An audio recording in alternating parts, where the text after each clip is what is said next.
Chapter 38. Now Shephatiah the son of Mattan, Gedaliah the son of Pasha, Jucal the son of Shelemiah, and Pasha the son of Malchiah heard the words that Jeremiah had spoken to all the people, saying, Thus says the Lord, He who remains in this city shall die by the sword, by famine, and by pestilence. But he who goes over to the Chaldeans shall live. His life shall be as a prize to him, and he shall live. Thus says the Lord, This city shall surely be given into the hand of the king of Babylon's army, which shall take it. Therefore the princes said to the king, Please let this man be put to death, for thus he weakens the hands of the men of war who remain in this city, and the hands of all the people, by speaking such words to them. For this man does not seek the welfare of this people, but their harm. Then Zedekiah the king said, Look, he is in your hand, for the king can do nothing against you. So they took Jeremiah, and cast him into the dungeon of Malchiah the king's son, which was in the court of the prison, and they let Jeremiah down with ropes. And in the dungeon there was no water, but mire. So Jeremiah sank in the mire. Now Ebed-melech the Ethiopian, one of the eunuchs who was in the king's house, heard that they had put Jeremiah in the dungeon. When the king was sitting at the gate of Benjamin, Ebed-melech went out of the king's house and spoke to the king, saying, My lord the king, these men have done evil in all that they have done to Jeremiah the prophet, whom they have cast into the dungeon, and he is likely to die from hunger in the place where he is, for there is no more bread in the city.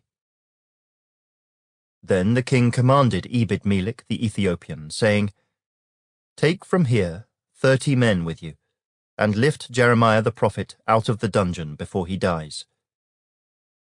So Ebed-melech took the men with him, and went into the house of the king under the treasury, and took from there old clothes and old rags, and let them down by ropes into the dungeon to Jeremiah. Then Ebed-melech the Ethiopian said to Jeremiah, Please put these old clothes and rags under your armpits, under the ropes.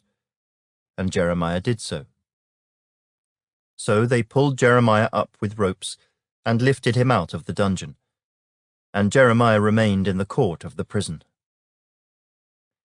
Then Zedekiah the king sent and had Jeremiah the prophet brought to him at the third entrance of the house of the Lord. And the king said to Jeremiah, I will ask you something. Hide nothing from me. Jeremiah said to Zedekiah, If I declare it to you, will you not surely put me to death? And if I give you advice, you will not listen to me.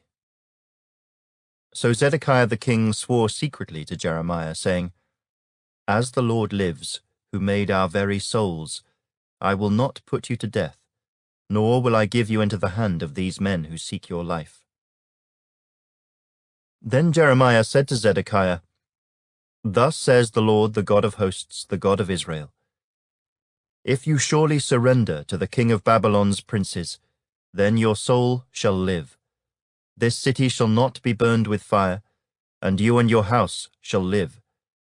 But if you do not surrender to the king of Babylon's princes, then this city shall be given into the hand of the Chaldeans. They shall burn it with fire, and you shall not escape from their hand. And Zedekiah the king said to Jeremiah, I am afraid of the Jews who have defected to the Chaldeans, lest they deliver me into their hand and they abuse me. But Jeremiah said, They shall not deliver you. Please obey the voice of the Lord which I speak to you. So it shall be well with you, and your soul shall live. But if you refuse to surrender, this is the word that the Lord has shown me. Now behold, all the women who are left in the king of Judah's house shall be surrendered to the king of Babylon's princes. And those women shall say, Your close friends have set upon you and prevailed against you. Your feet have sunk in the mire, and they have turned away again. So they shall surrender all your wives and children to the Chaldeans. You shall not escape from their hand, but shall be taken by the hand of the king of Babylon, and you shall cause this city to be burned with fire." Then Zedekiah said to Jeremiah, "Let no one know of these words, and you shall not die. But if the princes hear that I have talked with you, and they come to you and say to you, 'Declare to us now what you have said to the king, and also what the king said to you, do not hide it from us, and we will not put you to death,' then you shall say to them, 'I presented my request before the king, that he would not make me return to Jonathan's house to die there.'" Then all the princes came to Jeremiah and asked him, and he told them according to all these words that the king had commanded. So they stopped speaking with him, for the conversation had not been heard. Now Jeremiah remained in the court of the prison until the day that Jerusalem was taken. And he was there when Jerusalem was taken.